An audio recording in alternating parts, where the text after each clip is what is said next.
I've seen people here over the past year or so taking stabs at martial arts actor,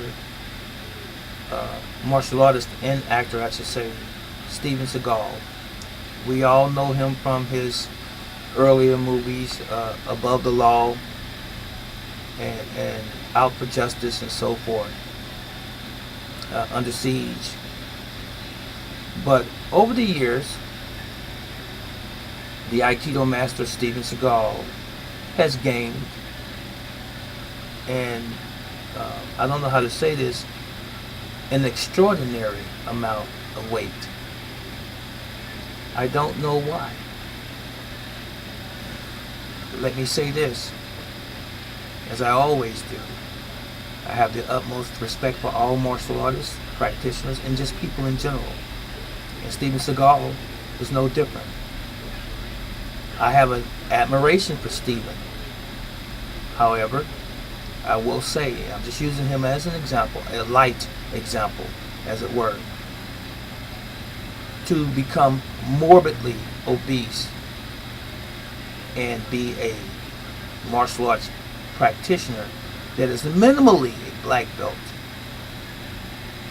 even a master, grandmaster, shifu, sabam, or whatever. That is not a good thing. It's not a good thing from a health standpoint. It's not a good thing from the standpoint of promoting your craft or yourself as an instructor. When you open your doors, be it in your home, your garage, your official dojo, dojang, kun, or training facility, when you open the doors, you are inviting people in to see what you have to offer them in terms of self-defense, hopefully, primarily, and then martial arts.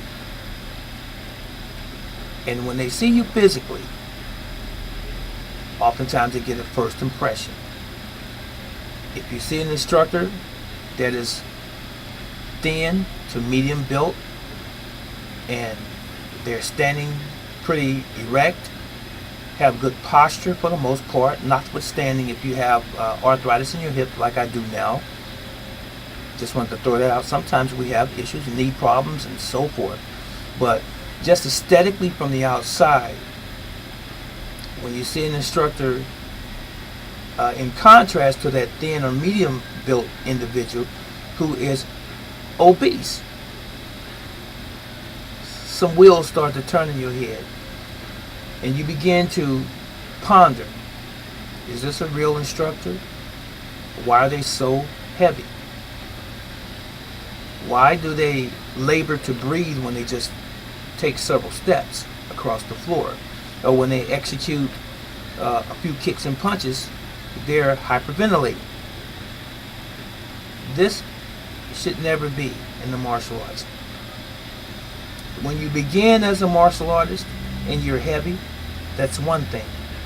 But when you start out small frame to medium frame, and you've been in the martial arts 10 years or more, and you have gained 40, 50, 60, 70, even 100 pounds, something's wrong. Your art, your craft is not complete.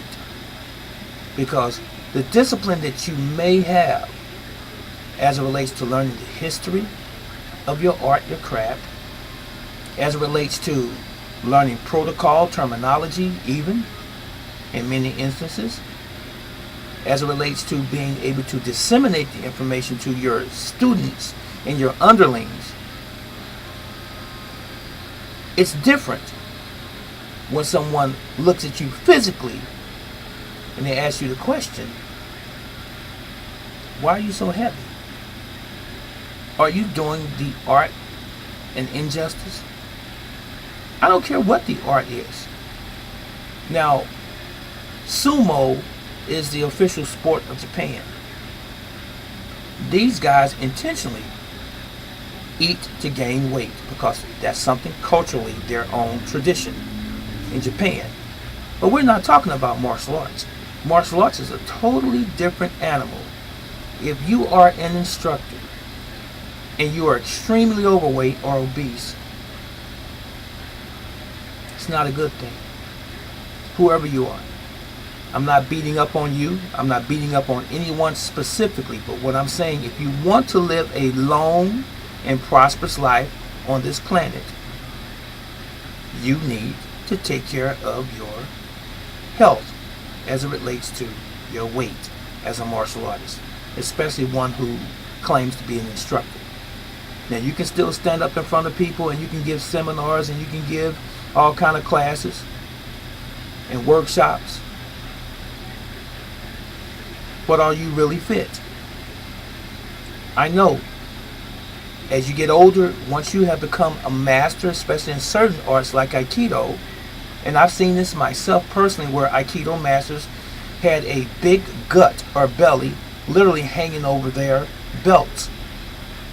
And they were out of breath. They were running through the techniques, the randori and so forth, but they were extremely overweight. You see, it's not the same as karate. It's not the same as judo.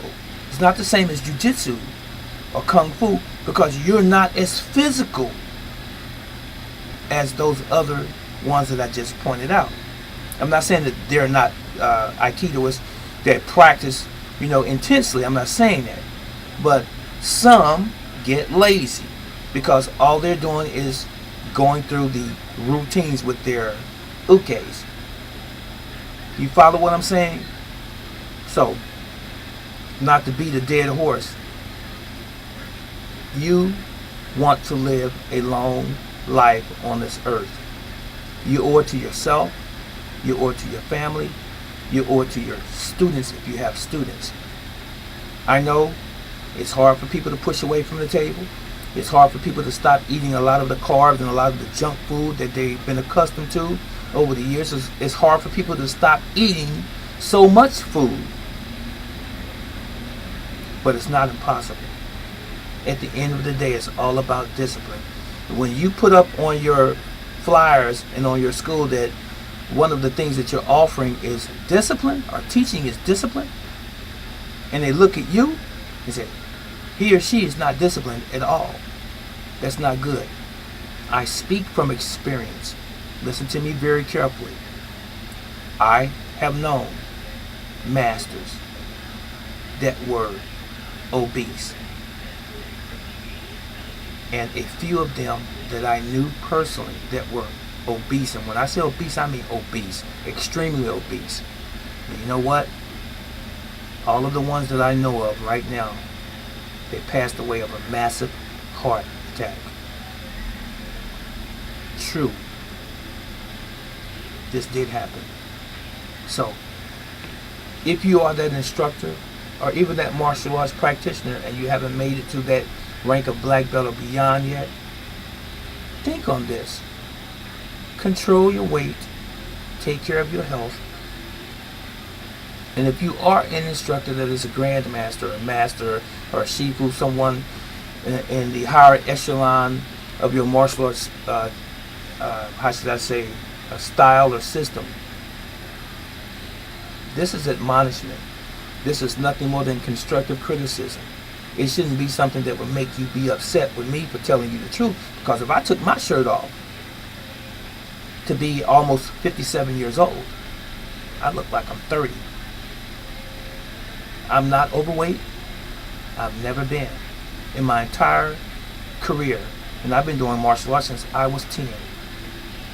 I have the capacity to gain weight, but I don't want to. That's the difference. I watch what I eat. I control what I eat. I eat as healthy as I possibly can. I don't eat before I go to bed. I don't eat a whole lot of junk food. I do a lot of juicing, a lot of vegetables and fruits, and steamed vegetables on top of that. And I stay active as much as I possibly can with arthritis. I stay moving. And I'm about 168, 172. That's it. I've never been 200 pounds in my life. Now, if I can do it, and there are many others, it's not just me, but if I can do it, you can do it. Okay, that was it. And that was all. This is Brother Teacher. Stay healthy.